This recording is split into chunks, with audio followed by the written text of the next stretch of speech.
lan tu câu na thangin lei sing nun rau pui le moi na te an no la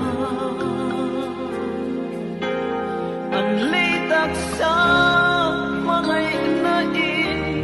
mun atang lo an vui liame an mer that na an dam lain an vui liame an rum in nuam zong po ten ngai lo ru na siang an lo sweet lung le ni kiam sai re lo ma se kir sai re lo ten lei nu tiang choni an lan lu khung chu an ta an da so si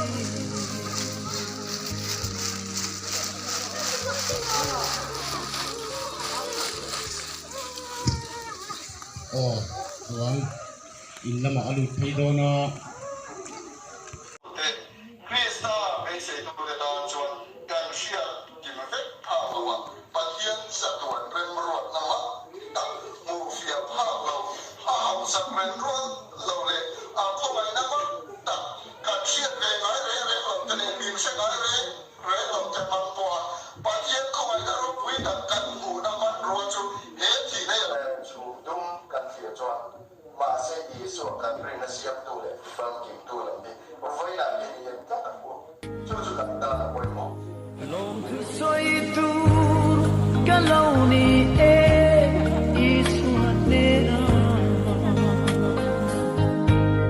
kan chan vong ve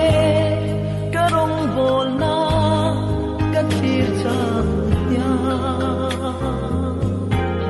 eng kim mai hi mangai nam fa alo ni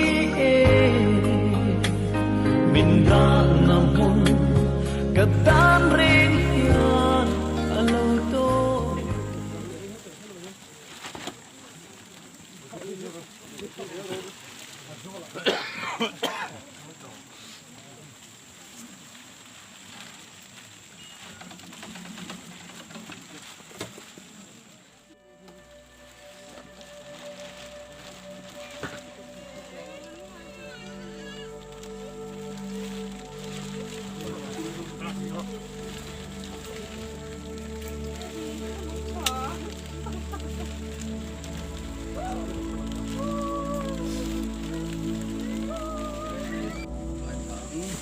sam za som parukna chang som pangathu ngai tangu ami thiang lim te thi na chu lalpa ngai chuan hu takani ami thiang lim te thi na chu lalpa ngai chuan hu takani lalpa na thu thiang lim kan za ta na tharin mal mi som sak thelo se amen amen engkim ti thei pathian chuan san sin sasul tu missionary ro pui tak dei bilarin tuang harau la krem malo ti ta a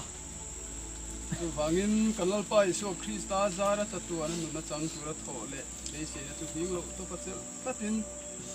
e taksa hi lei chunga lei chule ya vai vu ta kan lo da ta ani kanom na le ni thiat ma sela wana in kuta saklo chatua na om tu pathian he na ta in he chu kan nei ti kan si a tin vana changin o ka hria a tun hnuah chuan lalpa thi te chuan eng a thol to anga